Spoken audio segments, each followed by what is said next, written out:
The message is hope promises freedom. We have two speakers. And our first speaker is Margaret from Texas. Go, Margaret.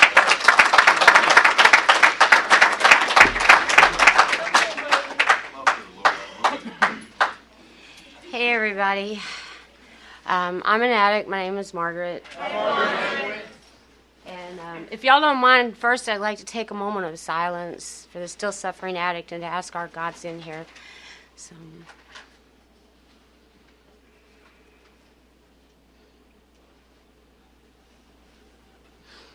Thank you. I'm an addict. My name is Margaret, and I'm from Fort Worth, Texas. My home group is the Broadway group of Narcotics Anonymous. Yeah. I'm not confused about what fellowship I belong to. I'm not an ANDA. I'm not a crack addict. I'm not a meth addict. I'm not a heroin addict. I'm not a pill addict. I'm an addict. I'm just an addict, you know. I'm just a person that got desperate enough to want something different. You know, that's all I am. First, I'd like to thank the NACNA committee. Y'all, I served on the Fort Worth area committee of Narcotics Anonymous for our convention this last year. And if you've never been involved in a convention committee, it's a lot of work. You know, we spent a year putting that thing together, you know, and personalities sometimes show up, even when there's multiple years clean, you know, and but the bottom line is that we put that thing together and a bunch of people showed up, and the only reason we did it was so that one person maybe could walk away from that weekend believing they could stay clean when they didn't believe that before they came. You know, so if you think this is for you, it's not. It's for one person, and I don't know who it is, you know. But all of this was put together for one person, and it's just amazing to me. Anyway, I am very grateful to Narcotics Anonymous. I work one set of steps. I try to practice one set of traditions. I try to practice one set of concepts. I have an NA sponsor. Her name is Jackie, who has an NA sponsor. Her name is Deborah, who has an NA sponsor. Her name is Patty, who has an NA sponsor. Her name is Mary, who has an NA sponsor, and I forget her name because she lives in South Texas. I have women that I sponsor, and I have a man that I sponsor, and you got a problem with that, talk to your sponsor, because my sponsor doesn't have a problem with it. And my sponsees have sponsees, and I have grand sponsees that have sponsees, you know, and that's like 7 generations of hope, you know. And I know these people. I mean, they're not like I haven't just heard of them. I know them, and that's like miraculous, you know. The people that I work for, the man and woman I work for, they're in the program, and my boss says yesterday, I called him from Denver, and he goes, you tell them, well, first of all, he said, they're going to think you have like this Texas accent. I really don't, so I'm supposed to go, howdy, y'all. You know, that's probably as Texas as you're going to get from me, because I really don't have much of an accent. But my boss says, you tell them your boss is in recovery, and they are. She has 17 years, and he has almost 6. And he said, you tell them your boss said, howdy, y'all, hell yeah, and yeehaw. And yeehaw. That was it. Anyway, we don't ride horses, and we don't like sleep around campfires and all that other stuff, you know. And wow, what a miracle to be in Long Island, you know. If y'all had told me this was possible, I would have never believed it. Not for a minute, you know. What I'm going to tell you about, first I'd like to tell you about a little girl that grew up with mixed messages, you know. Hearing the one side that said, you can do anything, and the other side that said, you'll never be enough, you know. Having parents who, and y'all, they did the best they can. This is not bashing my parents, because the steps have helped me to understand this. You know, they did the best they could. But with a father who was saying, don't let boys touch you, don't get in the back seat, don't do this, stay chaste, stay virtuous, stay true, and all of this. And I have 3 brothers. I'm the oldest of 4, and I'm the 3 brothers. And what I know now is that he was telling them, now, son, if you're not in bed by 10, come on home. You know, he's telling me not to do it, encouraging them to do it. You know, mixed messages. The memories of my mother saying, call that orphanage and tell them to come and get you because I don't want you. You know, do you see how easy it'd be for me to get rid of you?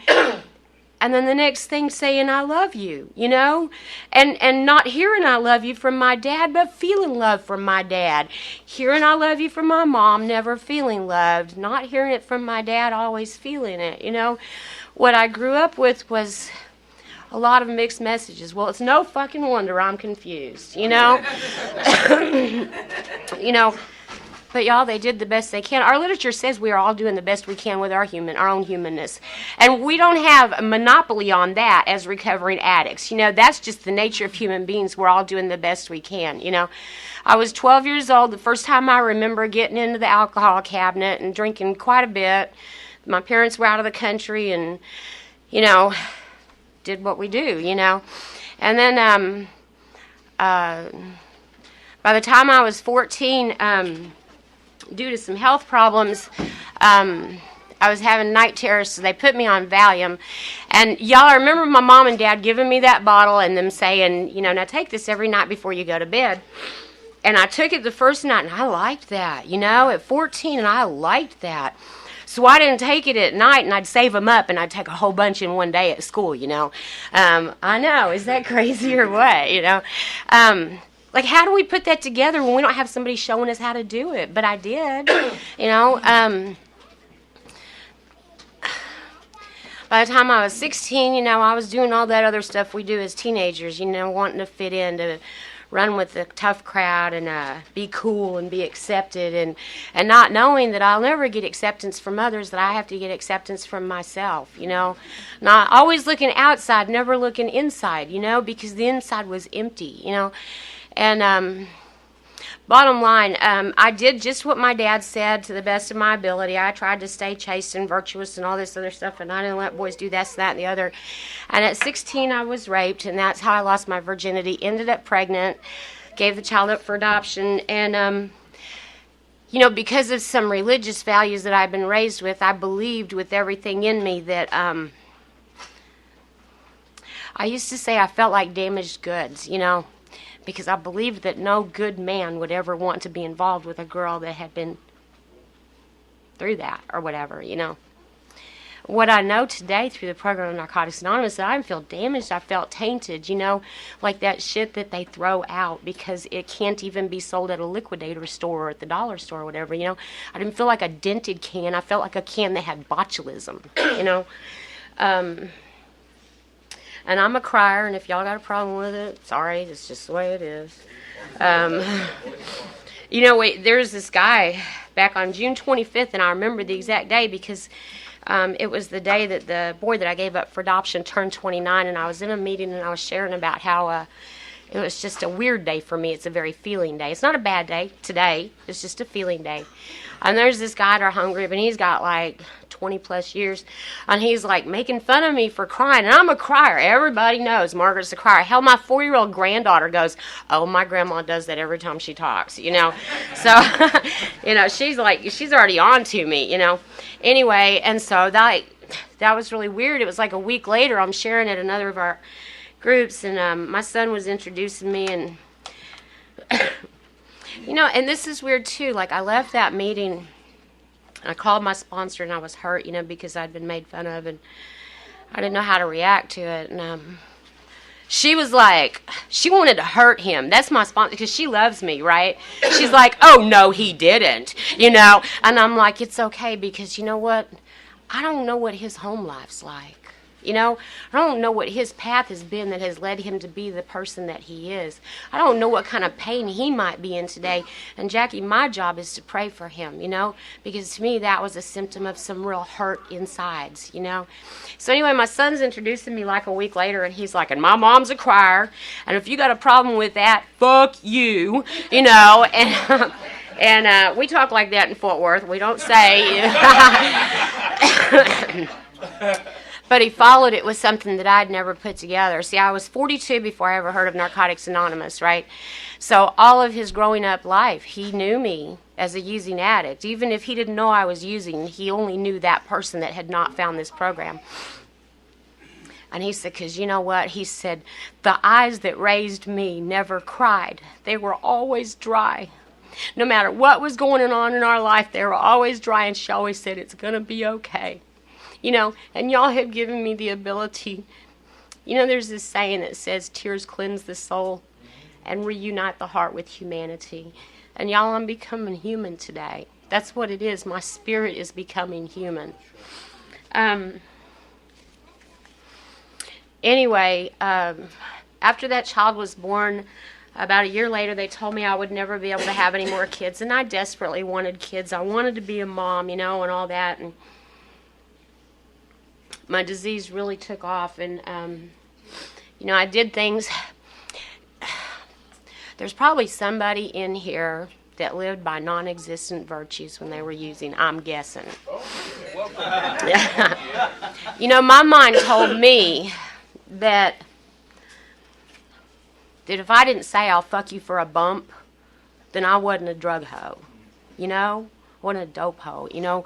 My mind told me that if I didn't touch the car we were stealing, but I was just driving the car to get you to it, that I wasn't really involved. My mind told me that if I didn't go to Walmart and steal something, I wasn't a thief. My mind told me that if I wasn't digging food out of the dumpsters,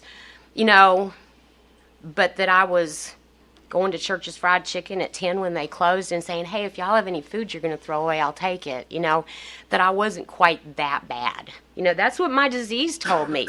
It likes to keep me in that state, of hopelessness, of emptiness, of complete void and darkness, and it kept me there for a really long time. And I have to tell you, too,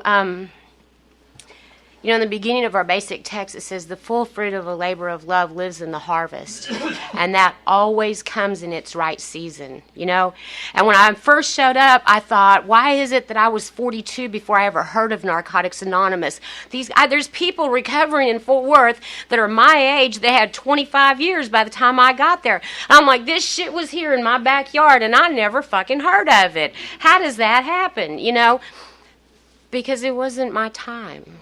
It just wasn't my time, I'm not less than, I'm just me, And, we hear about YETs, and in Fort Worth they say YET stands for You're Eligible To. I don't know if y'all have heard that, but, YET can stand for You're Eligible To. Well, let me tell you, my son has this 4-year-old daughter, right?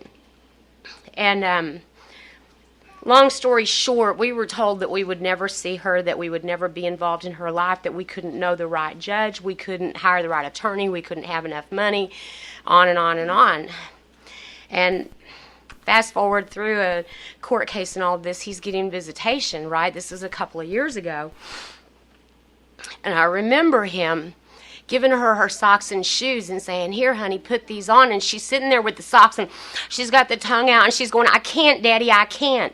And he says, yes, you can, baby. You can do anything. You just haven't yet. Okay? And my mind automatically went to, why do our yets have to be bad things? What I want to tell somebody is that we don't know what our no matter whats are going to be, and they can be bad because life isn't always fun, And if you haven't walked through the loss of a child or a parent or a sibling or a spouse and stayed clean, you haven't, but you can. You can do anything. If you haven't walked through becoming homeless, clean, and stayed clean, you haven't yet. But you can. I know people that have done these things. Let me tell you something that happened this summer. If you haven't had a 3-year-old child in your life tell you things that a 3-year-old child shouldn't fucking know about men and women because somebody is violating her and stayed clean, you can, but you haven't yet. My son and I walked through that, and we're both clean. We stayed clean through it, That little girl lives with us today full time. And thank God we were both clean, and we were both aware of the signs that were coming when she started talking about what her mother's boyfriend did. Thank God we could walk into the police department. This is kind of funny. I'm like real twisted, y'all. I mean, twisted, okay? And we're like walking into the police department to file a report, and I looked at my son. I said, "You ever been in through this door?" And he went, "No."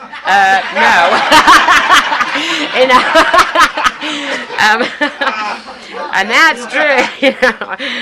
But we were able to walk in there without fear, you know. We were able to call CPS, Child Protective Services, and make an appointment with them and say, this is what's going on. And you know what? If you want to put fucking cameras in our house and follow us 24/7, we don't have anything to hide. I'm talking about walking through that and not feeling ashamed of somebody else's actions.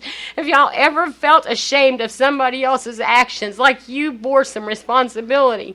Because you know what? This disease hates you, and it wants you to feel responsible for everything bad that happens. My kids are the greatest miracles in my life. And I remember the day with each one of them that I found out that I was going to have them, and I was like, thank you, God. You know, thank you, God. And,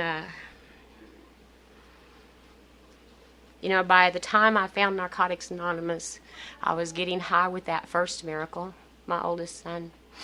And I remember, you know, my disease, I can remember coming in and hearing y'all say about talking and using against your will. And I'm like, well, I never did that, you know.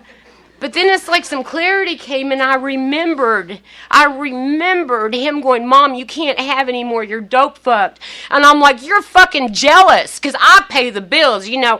Like when people that are dope fucked are telling you you're dope fucked, you got a problem, you know. But I didn't see it that way, you know. I'm like, you're jealous, because I pay the bills, and I make the rules around here, and this is my house, you know, and all this, and come on, man, give me some, you know. And him putting out there, and me saying to him, now, son, just because I'm doing this doesn't mean that I think it's okay. Just because I'm doing this doesn't make it right. Mm-hmm. Could you put some more out there? Is that all you got? You know, don't leave the house without leaving some for me. You know?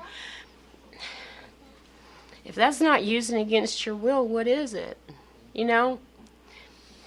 When I cleaned up, my first clean date was June 12th of 2004, and I came in and I thought, I found the differences, not the similarities, you know.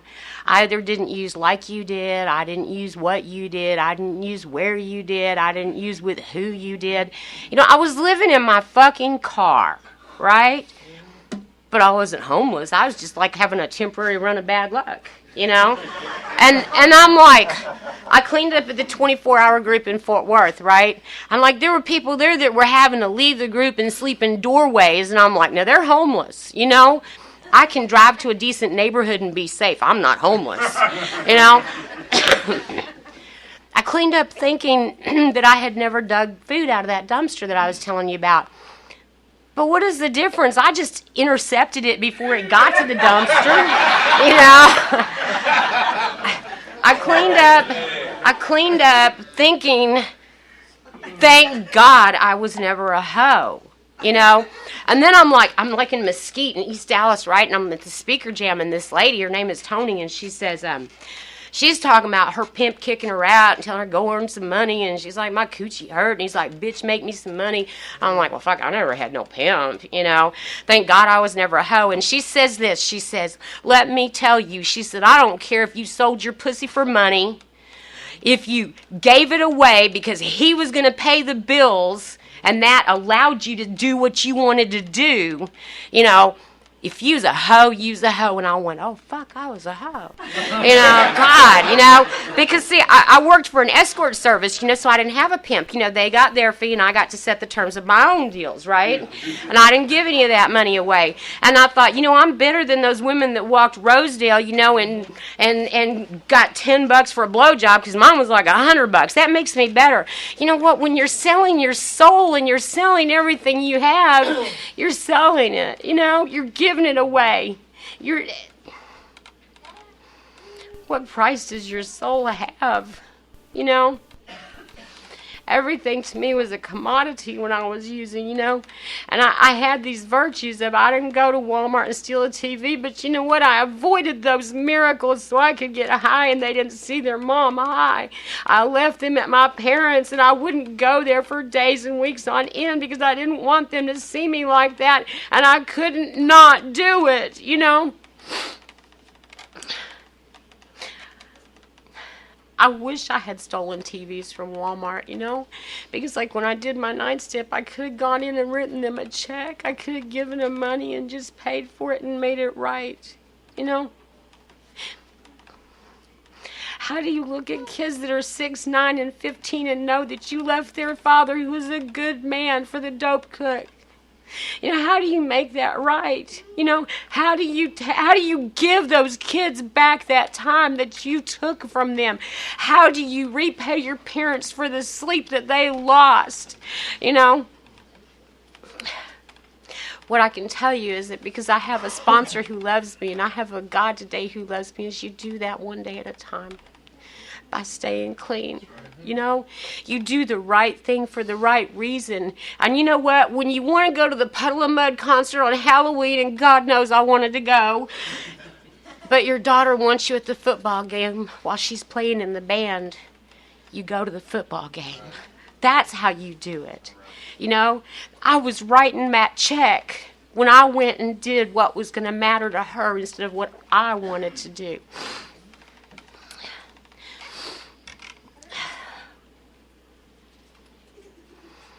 Our message is hope and the promise of freedom. My sponsees, you know, I'm not sure I like this 6th edition because, like, the other night I'm doing step work with a sponsee and she's, like, having relationship issues, and I said, what I want you to do is I want you to go home and read pages 78 and 79, and on there's some instructions, and if y'all haven't read it yet, don't read 78 and 79. It's on 82 now. She called me the next day and she was like, I read 78 and 79, and it didn't talk about, you know, putting unrealistic expectations on relationships and stuff. And I'm like, okay, well, let me get a 6, because she had a 6th edition. I'm getting out. I'm like, wait. No, I know where it is, you know, and I found it, and I was like, it's 82. And I always would tell them, now, page 65, at the end of the 5th edition where it talks about what our message is, well, it's not on page 65 anymore, you know. Anyway, what that paragraph says, and it's my favorite paragraph in the whole book, it says, what is our message? Our message is that an addict, any addict, you don't have to be a white male between the ages of 21 and 28 with a median income of $30,000. Any addict can stop using drugs, find a lose the desire. I'm sorry, y'all. I'm like, lose the desire and find a new way to live. Our message is hope and the promise of freedom.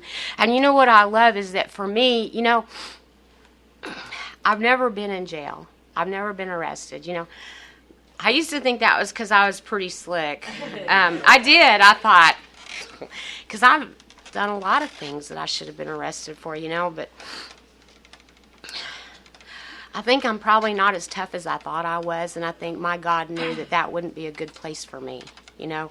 I think He spared me for some reason, because I know a lot of really good people that have been to jail, that have been to prison and all of that, but I lived in this prison that didn't have bars and didn't have a key.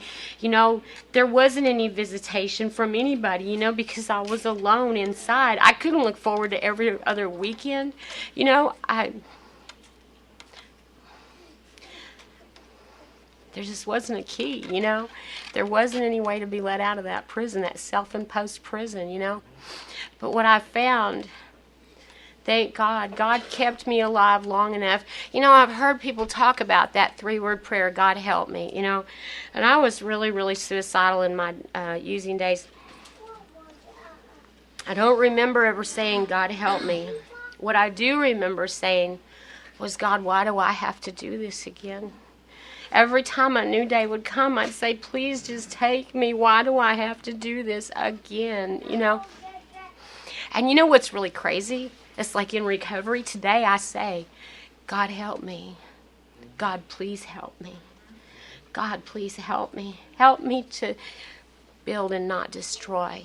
You know, help me to lift someone. Help me to be that person that when the idiot that knows that the road's going to narrow and doesn't fucking get over until the end of the lane, let me be the one that lets him in, you know? That's like, anyway. If they don't have Texas tags, I understand. But, if they got Texas tags, I'm like, I'm sure they fucking do this every day on their way home, But let me be the one that lets them in. My sponsor, she says, it's very important that, when we go to the store, that we're kind to the cashier, to the clerk, because how do we know that everybody she's been in contact with that day wasn't rude to her? How do we know that maybe, just maybe, that night she won't go home and not beat her kid because everybody was mean to her today because that one person smiled and said thank you? That's my job, to build and not destroy, to be my sponsee's biggest cheerleader, to tell them you can do it.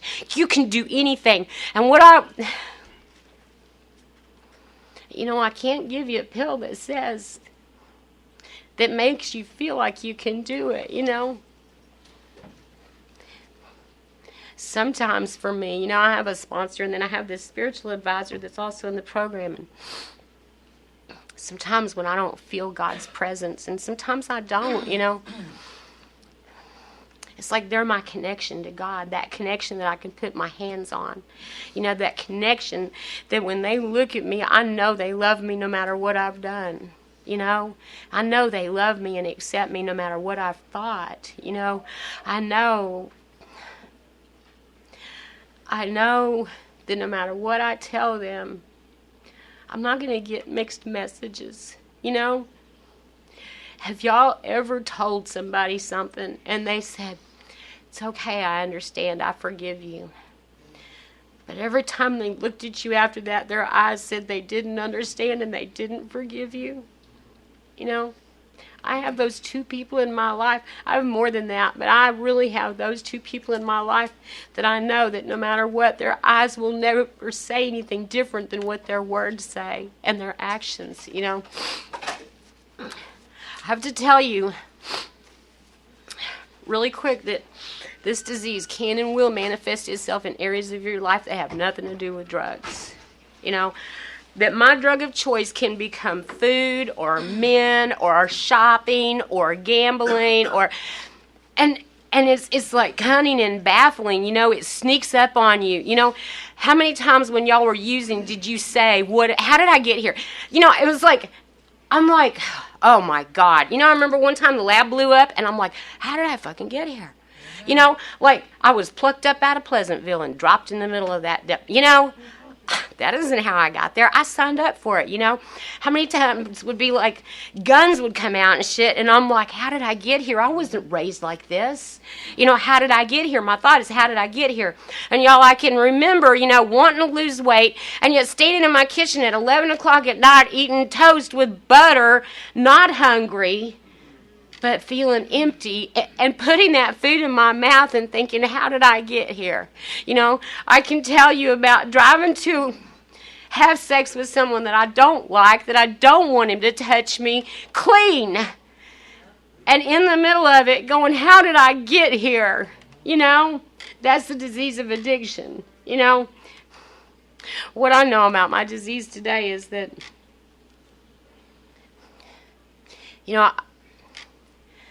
I don't beat myself up anymore over the things that I didn't do with my kids, because I was the best mother my disease would allow me to be. I really was. But what I do believe with everything in me about this disease is that as much as I love my children, and anyone who knows me knows that I am passionate about those kids, my disease hates me more than I love my kids. What I know is that sometimes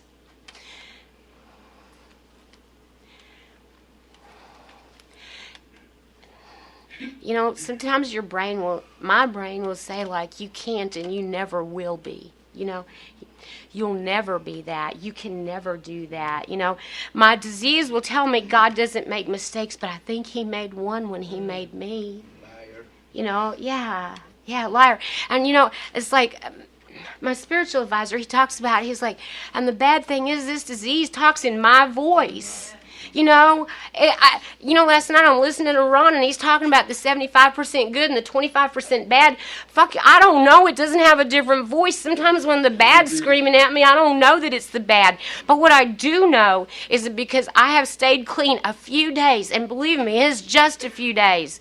I mean, in a row, because I've done that, because I've worked the steps, because I stay current with my sponsor, because I work with newcomers, because I pray regularly, because I meditate regularly, because I make meetings regularly, because I do all that stuff y'all said to do, that sometimes when my disease says you will never be anything, Margaret, what I hear is y'all saying, I believe in you.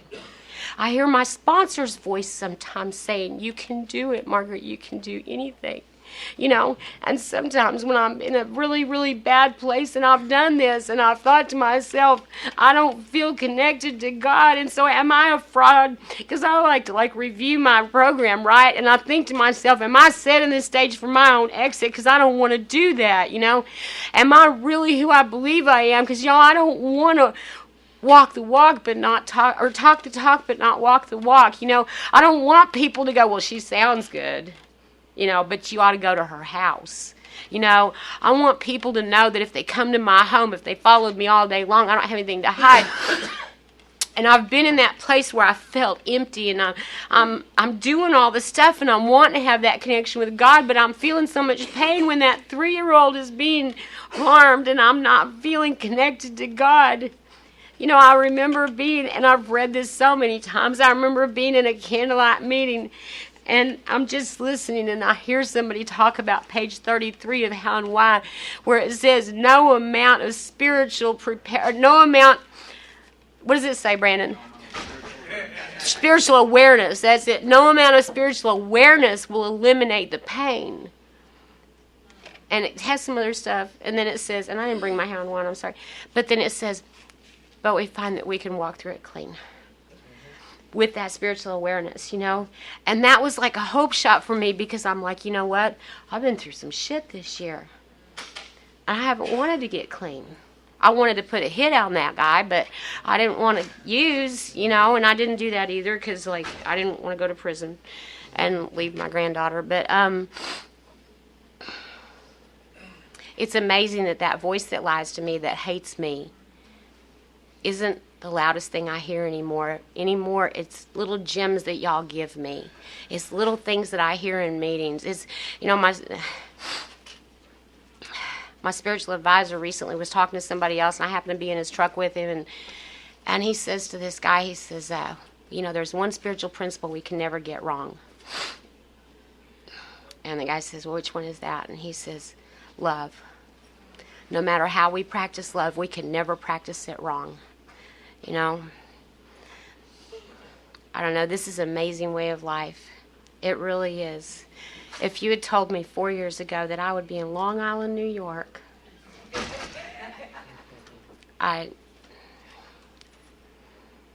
first of all, I wouldn't want it to be. I would have thought, oh my God, you mean I'm still going to be alive 4 years from now? I don't want to live that long. I remember having a car accident on June 1st of 2006. And I was hurt really, really bad, and these guys came up to the car, and they were like, are you okay? And I was like, no. And I could feel everything blacking out, It was, and I thought I was going to pass out, and they're talking to each other, and I said, please call my son. I wanted to give them his number so somebody would know, And they just kept talking, and I said, please call my son. And they just kept talking like they didn't hear me.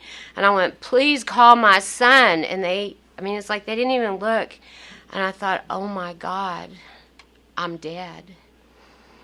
And it's just like the movies.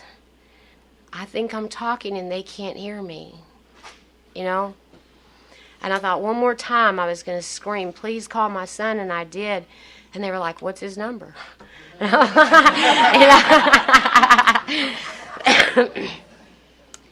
But y'all, when I thought I was dead for that moment, my first thought wasn't, thank God, finally. My first thought wasn't, oh my God, I'm going to be punished for eternity because I'm a bad person. You know, my first thought wasn't, I'm not right with God. My first immediate thought was, I'm not ready to go. I have more work to do. You know, today, this person who tried, I'm 12 years old the first time I tried to kill myself. 41 when I succeeded, but they resuscitated me and I was fucking pissed. You know, today, I wake up every day and I'm like, thank you, God, for giving me a chance to make a difference to somebody. Thank you. Thank you. You know, one morning not too long ago, my son and I are texting each other and I was like, you know, this is a really great day to be clean. And he's like, yeah, it is. And I said, you know, Brandon, I'm not promised today. And I'm so glad I'm here today. But, you know, that doesn't even mean I'm promised 3 hours from now. And if God takes me later on today, I'll still be grateful that I got this day. You know? He sends me one back, right on. And anybody that knows him knows right on. It's like he says that all the time. He goes, right on. Just for the record, though, that would not be okay with me.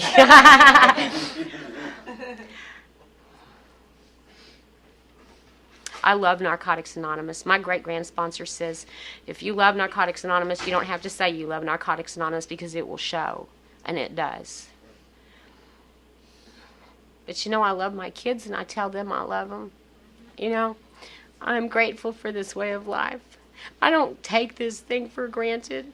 I don't believe that I'm an NA thief. You know, I don't come to meetings, share my shit, and leave without looking for the solution. You know, I don't not do service at my home group. I don't not answer the phone when my sponsees call. I don't not.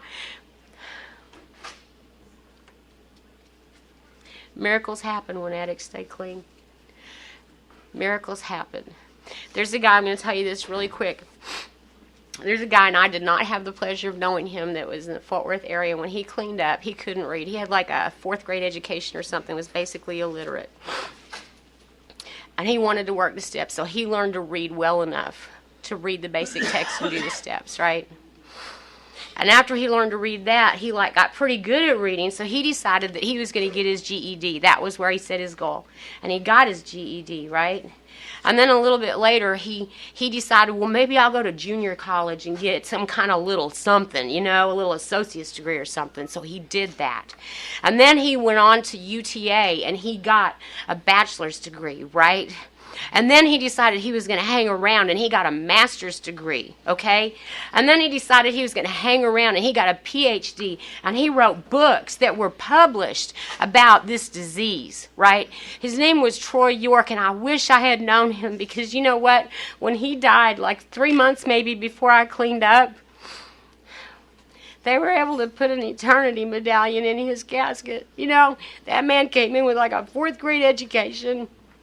And he ended up getting his PhD and writing books. And what I want to tell you is our message is hope. We don't promise you that's going to happen. We don't promise. There's nothing that says you're going to get married and be happy and have kids and live, you know, in the Hamptons or whatever it would be here. You know, yeah, you know.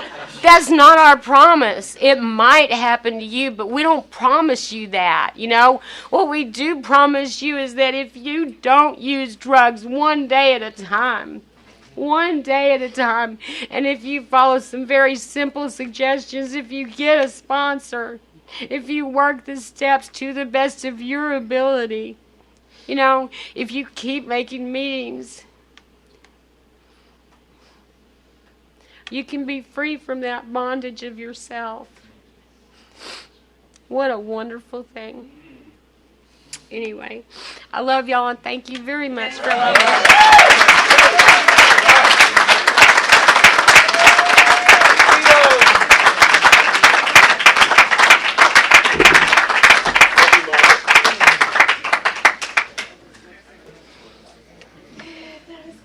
Thank you, Margaret. I'm an addict named Don. Awesome. Hey, Don. We have one more speaker. For the message is hope, promises freedom, and his name's George from the Bronx. Come on, George.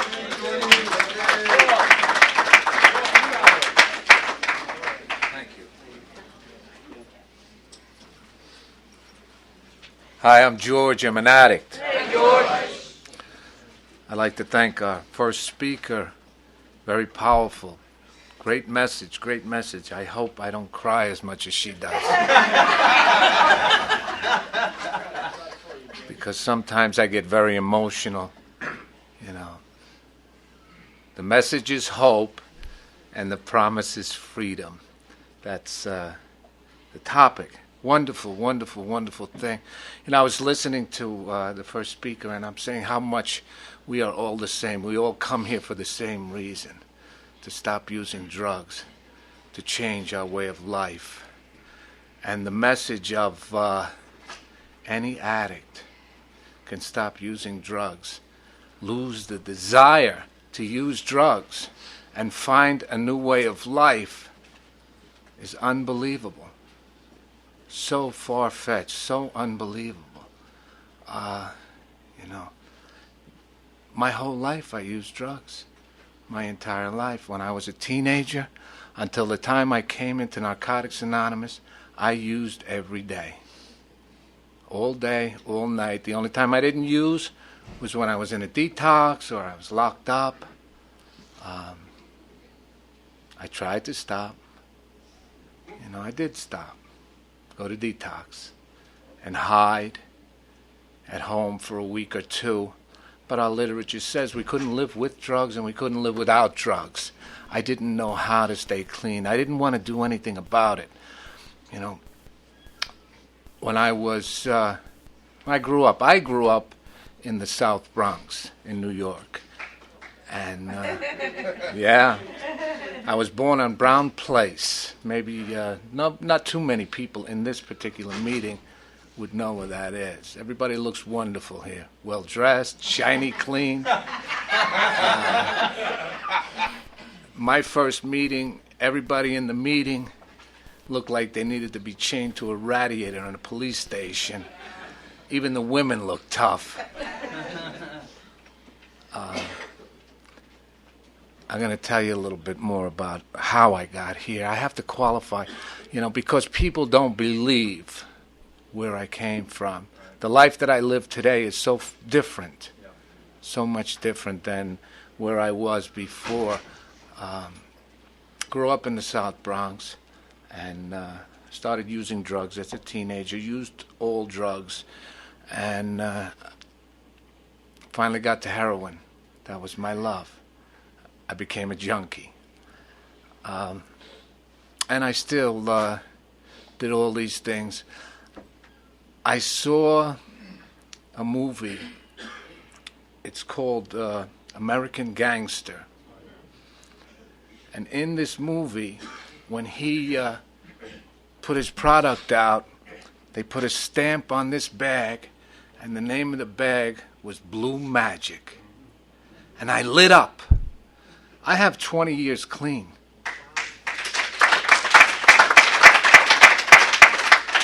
I saw the bag, and I saw the name, and I remember that was the best bag that ever hit New York. And that was 20 years since I did drugs. The disease of addiction is always alive and well inside of me. It's always there. I call the disease the devil. The devil sits on my shoulder and he whispers in my ear. Tells me all the things that I like to hear. All the things that I used to hear and I want to believe. I need to come to meetings to change that. It's a bad attitude. I mean, 20 years, the devil says to me, why don't you have a glass of wine with dinner? Look how far you've come. Sounds like a good idea. And I don't even like wine. But that's what he tells me. You know, I remember, anybody remember the movie The Exorcist? When the two priests are walking up the stairs, and the old priest says to the other one, don't listen to the devil. He's a liar. And he'll mix the truth with a lie to confuse us. So I don't listen. I pay attention, you know. I'm not going through that door. You know what's behind the door. There's blood pouring out from underneath the door, And what happens? The stupid bitch opens the door. That's the disease behind that door. If I don't open the door, I can't get hurt. If I don't use, I'll be okay. Things will pass. Things will change. I will continue to go to meetings. Because I still do. I go to meetings all the time. I love going to meetings. I found a new way of life. I found freedom. When I first came home to New York, one thing about having a lot of clean time, you also get another year older. So I forget shit sometimes. And what was I saying? Okay, we'll start over. I forgot where I was. What the hell did I say? No, after that. Came back to New York, and I'm scared. I had stayed upstate. I came back down. I had like over 100 days clean. And I said, I got to get out of here. I can't stay up here anymore, upstate New York. I came back to New York, and I'm scared. And I said, what am I going to do? They told me to go to a meeting.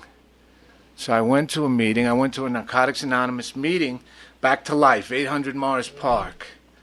And two guys up at the front of the room, the chairperson and the secretary, both had beards and button-down shirts. I said, these guys look important. They must run NA. I'll get in with them. And it turned out one guy had 90 days and the other guy had 6 months. But I did get in with them. And they became my running partners. And a few days later, we started hanging out, going to meetings. A few days later, I went to my buddy's house, and there was a bum laying on the couch. And that was Vinny. He became the fourth running partner. Because we're all the same. We're all the same. And one of those men that I got clean with and I went to meetings with, his son brought him to meetings. His son, who was a young man. In those days, you didn't get too many young people coming in. He got clean, went to school, went on to become a surgeon, a real doctor, an addict that came to meetings, went back to school, and became a surgeon. I didn't see him in like 15 years. I saw him here today.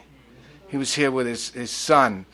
And that's the miracle, that you can become anything. I tell that to the young guys. There's a lot of young guys that come around now. And I love to welcome them. And I love to tell them the miracle is here for you. You can get clean. You can stay clean. You can reach for the stars. You can become anything that you want to earn. I never wanted to earn anything. I believed what they told me. I went to Catholic school, and they told me, there's something wrong with you. You're not right. You know, like, because they beat the shit out of me every day for talking. I wasn't too smart even then. Talking, didn't do my homework, so I got hit. I got hit like 3 times a day, every day. So they told me, you don't fit in, you know, you're no good, and I believed it. And that carried on, part of that carried on throughout my life. I didn't think I fit in anywhere. I didn't feel good about myself. I didn't think I belonged anywhere. I didn't think I was loved or even lovable.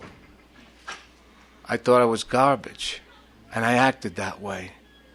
I used to go, you talk about how I used to make my fix at one time. This was years ago in the hotels, 116th Street and 8th Avenue in Harlem. You know, Tony D used to talk about that, the House of Horrors. I went there every day, and I used to hit people. I'd line them up against the wall and stick a needle in their neck because they couldn't find their veins. I could find their veins, so I would get a get a piece of it. That's how I made my fix every day. And I thought I was better than these people because I left Harlem at night and go to my father's house. I had no house. I used to go to my father's house. Same story. I used to borrow my father's car and go and pick people up that had money. I had no money to take them to cop. I knew where to cop. I take them to cop. They get in the car. Does the radio work? No. No. Don't put the radio on. Don't make any noise. We're going to cop. You're going to give me mine. And that's that. I was pretty unhappy. I was pretty miserable. You know, unsociable, unfit for human consumption. I went to a psychiatrist, and he had his partner come in to listen to them, and they listened to me, and they asked me questions for like 45 minutes, and they said, you know, if you could stop shooting cocaine, we can help you. I said, what the hell do I need you for if I could stop shooting cocaine? That's why I'm here. Yeah, at the end, they told me at one of my detoxes, I went to a lot of detoxes, and at one of them they said, you could get on methadone, and in a year you'll be okay. I said, great, you know, I'll do that. And I got on methadone, and 16 years later I got off. It took me 16 years to get out of that. It's a trap, it's hell, anything is a drug. That's what's great about Narcotics Anonymous. Any mood or mind-altering substance we don't use. No matter what, we don't use. That's the message. That's the message. You don't pick it up. You make a meeting, and you'll be okay. You'll be okay. I came to meetings. When I came home from upstate, you know, I said I hope I don't cry as much. When I talk about my father and when I talk about my daughter, I get a little bit teary-eyed. I came home from upstate. Let me tell you about upstate first. My last detox. I want to kill myself. I can't stand it. I can't take it no more. I want to die. And then my mother started crying. She told me, why can't you do something to help yourself? My father says, you're totally lost. I can't even look in your eyes anymore. I had dead eyes, shark eyes. I was dead. I was a walking zombie. You know, years ago, I thought, you know, you have all the lies that you tell yourself. I lived the life of a vampire. I'm mean, I'm nasty, I'm a junkie, I'm out in the streets. I was dead. I was a zombie. I was a walking dead. And I went to the detox one more time. One more time I went away, and I said, okay, I'm ready to go away, because they always told me, you need to go someplace. You need to go someplace for years. You're so screwed up. That's what you need to do for yourself. And no, I'm too busy. I can't go. I got shit to do. I'm not going. I wasn't ready. I didn't want to listen. I didn't want to hear it. I didn't want to hear the message, because I heard the message. I had gone to detoxes. People came up there to share their message, to share the hope, that there is hope, that you can stop using a day at a time. And I asked everybody that came to give a meeting, what did you do? How did you stay clean? What did you do? And they said, well, we went away, and then we make meetings. So these two guys come up to give a meeting, and one of them happened to be from the Bronx, and he says, I said, you know, like, what'd you do? He says, well, we went to this place called The Family. It's a farm. He says, it's a farm. You like animals? Yeah, I like animals. I didn't know anything about it. I was ready to go. So he says, okay, I'll call them up and ask them about it. Sure, I'm a carpenter too. I didn't know how to do anything. When I came into the detox this last time, I drank all day long. I had to drink in the morning, make sure I got down a little bit of alcohol so I wouldn't throw it up. go to the methadone program so I wouldn't throw that up because they wouldn't give you more. And then I'd shoot coke all day long, so I was physically fucked up. Now, I get to go to the farm, right? And I heard stories about these rehabs. It's December, in the winter, upstate. I used to hear about these rehabs, fancy rehabs, rich people go to with snowmobiles and shit. And okay, I'm on my way. And they woke me up at 5 o'clock in the morning to go out to the barn and shovel cow shit.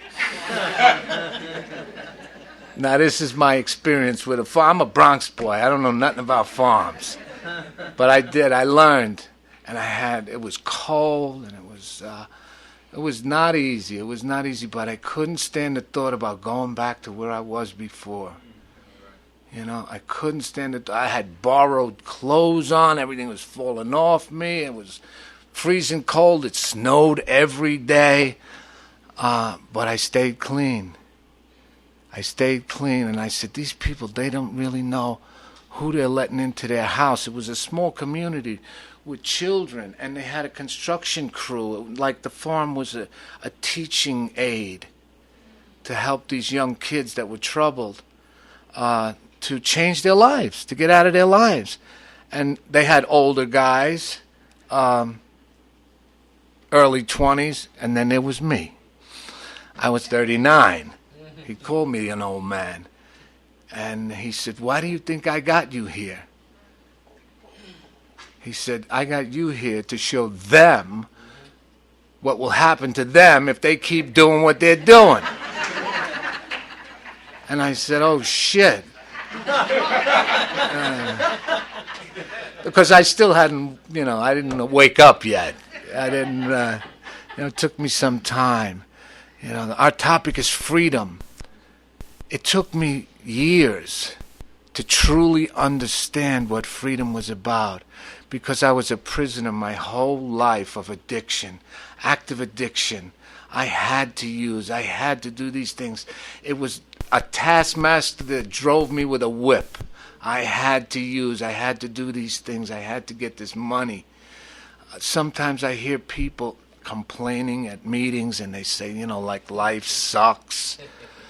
And I tell them, I say, you know what sucks? I'm going to tell you what sucks.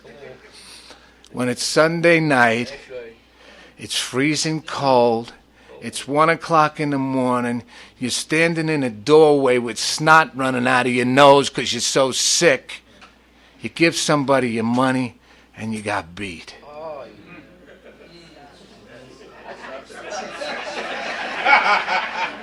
Can anybody identify with that? The despair just rushed right through my body. What the hell am I going to do now? I don't ever have to feel that way. I'm free. I don't have to use, and I love it. Life is good. Life is good. Life is not easy. Believe me, I'm married with children. So it's definitely not easy. I always wanted to, when I was a kid growing up, so the confusion you spoke about earlier, that in my thoughts, not knowing who I am, what I am, I always, you want to be a hero, you want to be something special, and never could, never wanted to be, never would do any of these things. Because I didn't believe in myself. And, today, I feel differently about that. My little girl thinks I'm a hero. She thinks I'm special. I remember coming to my home group and sharing that God gave us a baby girl. Just had a baby girl. I wanted to have a son so I could teach him how to play baseball and, this and that and the other thing. And God gave me a baby girl so she could teach me how to love. Because my heart and my spirit was still empty. Even after years in recovery, I had to learn. I always try to continue to learn to change. It's all about how I think. Even in recovery, I still made mistakes. You know, I have character defects that our steps teach us about. These character defects, and I like some of them. You know? I don't want to ask God to take them away. I like to do some of them. They make me feel good. They make me feel powerful. And that's really what it's about. Control, power. That's what it's about. When I'm an addict, when I want to be in control. I thought I was in control when I was using. I thought I was controlling how I felt. Instead, I was the one that was being controlled. I had to go get money. I had to give that money to somebody else and put the drugs in my body and start all over again. That terrible Ferris wheel. We used to have a guy that used to talk about that. He'd get himself all worked up at a meeting, and he'd start spitting, talking about the Ferris wheel. His teeth would fall out of his mouth. You know, it was great. Narcotics Anonymous was great when I first came around. It's still great, but you know, I remember it, what it was like then. It was young in New York, and there weren't that many meetings, and we had to go to Queens and Brooklyn and Staten Island, and a lot of these guys are gone now. Some of them died clean, some of them used. A guy I got clean with, one of my friends, we went to our first convention. We had a year clean, and we got together, four of us and our dates, and we rented a limousine and we went to the convention in New Jersey. We were big shots. You know, we came back. It was wonderful. It was wonderful to be clean and to be able to go somewhere, get dressed up, and go somewhere. It was great. And then we continued to go to meetings, and I went to his wedding. He went to my wedding. We saw our children together born. We baptized our children. Then he decided he was going to get a different job. He wanted to work in a strip club down in Manhattan. You know, that was. He even told me, he says, "I'll get you a job. You could be a bouncer here." I said, "Yeah, I could be a bouncer in a strip club. I'd have a needle in my arm in the same day." But he's dead now.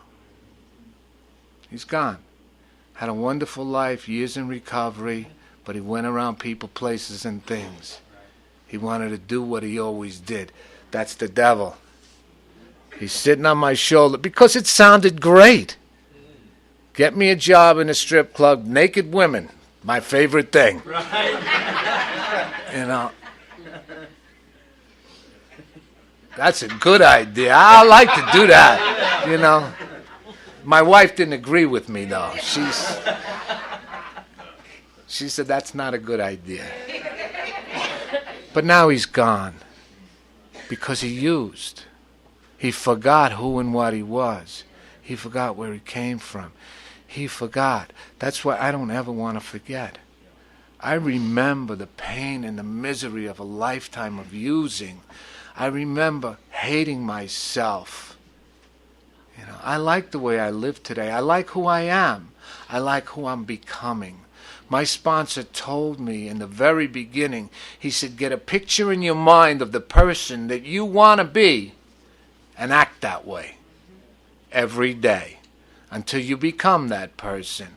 I'm still working on it, and now it's 21 years later. I'm still working on becoming that person, but I'm trying to move in the right direction. I still do steps. I do steps with my sponsor, with sponsees. I'm always going to step meetings. They told me, make a step meeting a week, and I still do. Every week I go to a step meeting because this is how I change. This is how I learn about myself. This is how I keep it real. Because, you know, like I said in the beginning, people don't believe that I was a junkie, that I was a drunk. I was George the junkie. I was George the drunk, ridiculed. I always tried to work. I always tried to have a job. I tried to be a real person, but I had to use. And I'd go to the job drunk and they would laugh at me.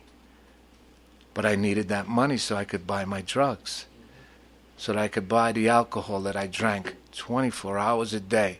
Anybody that doesn't know it, alcohol is also a drug. That was just one of the drugs that I used. And I used it all day, every day, along with methadone and shooting cocaine, like I said before. It just was, that seemed to be the right balance for me.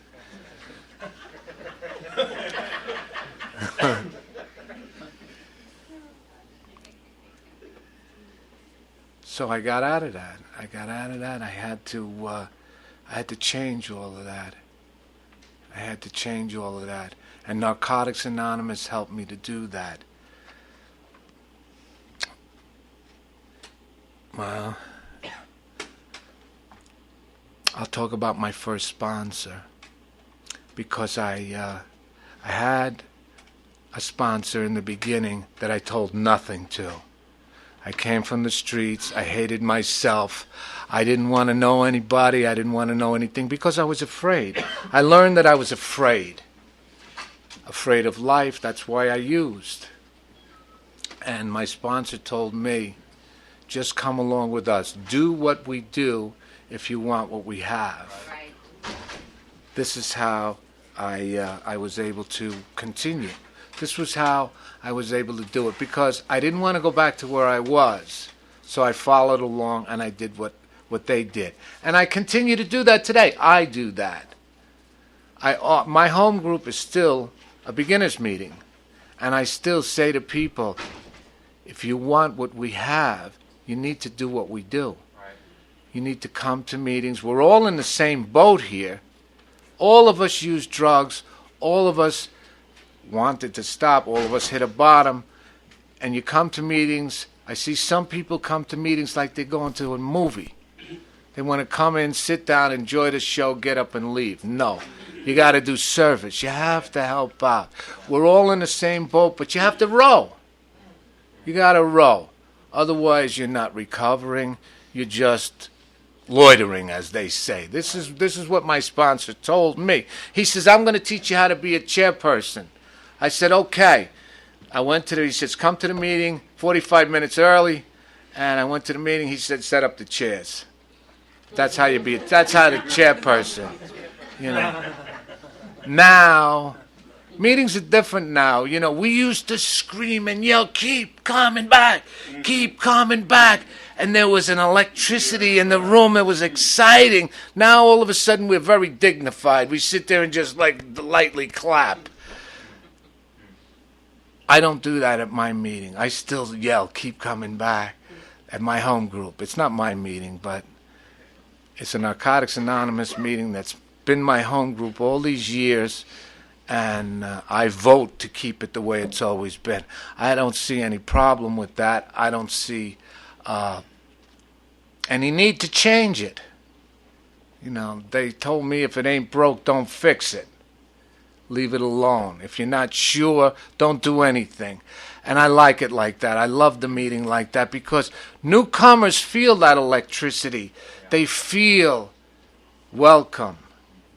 That's what I needed. I needed somebody to love me. And love is an action word. Love is doing something for someone else. I read a book. The first 3 words in this book was life is difficult.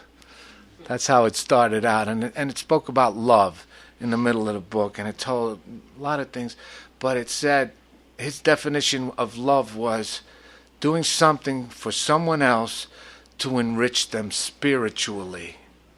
That's what love is, doing something for someone.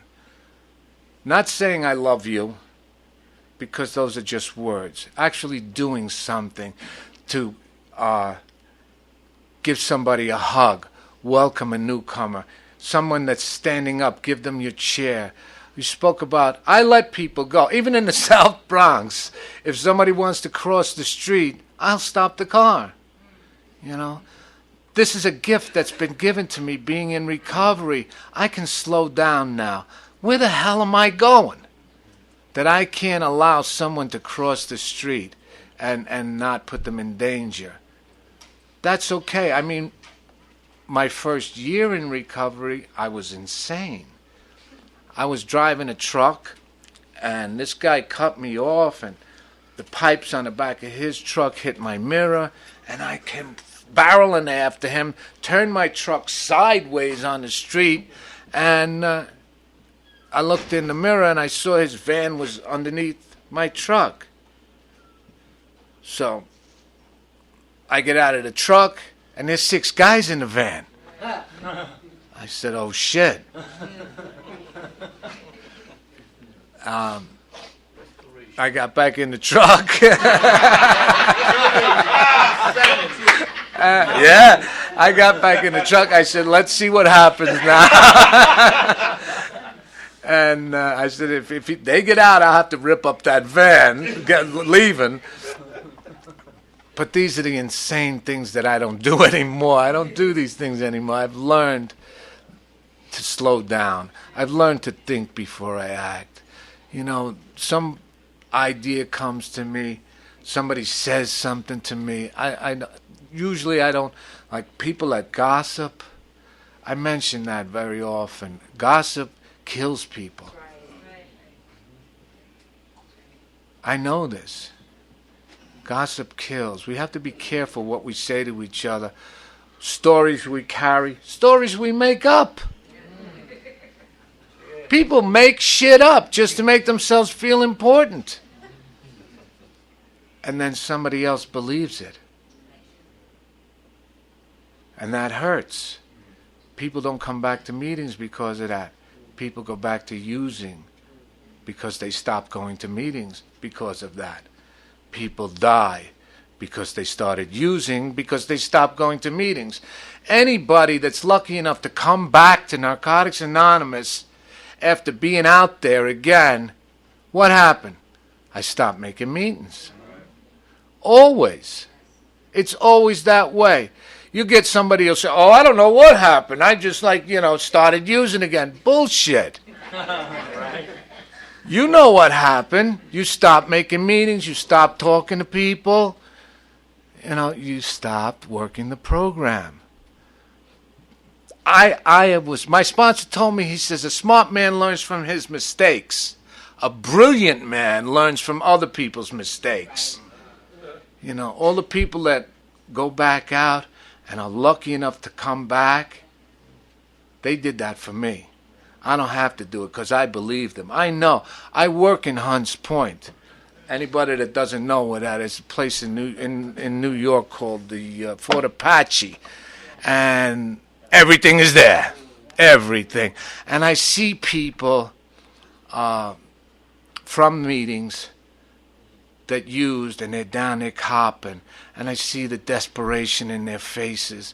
And I see the loneliness and the hopelessness in their eyes. And my heart goes out to them. I see these things all day because I'm there every day. I work there. I go there to go to work. My sponsor told me, when I first got clean, I driving a truck through Harlem, I could smell dope cooking up. I'm in a truck. There's no way I'm smelling this, but my fantasy, I could smell it because I was still pretty new. And my sponsor says, if you're in the wrong place for the right reason, you'll be okay. You got to have a sponsor. You have to. We have a sign that says, think on it, and it's upside down. In the beginning, I came to try to fix the sign. The guy said, leave it alone. Don't touch nothing.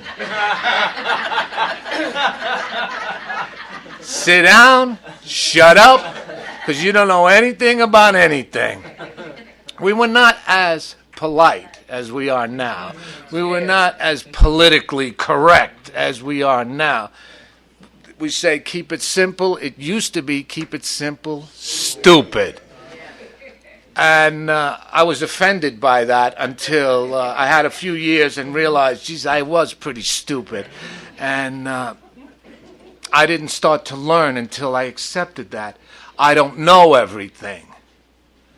Pain helps me to learn. emotional suffering, emotional pain, helped me to do that. And I still go through pain. I still have emotional suffering. I still go to meetings because of that. Because we can go to a meeting and share anything we want. Anything that's hurting me, I can say that at a meeting. It doesn't matter how much time I have, because people that have time are just as bad off. There's no difference between me and somebody in here that has 1 day. I can use. That's why I need to keep going to meetings. And I think I got a sign here. I think I went on a long time. I'm grateful to be here. And I want to thank everybody.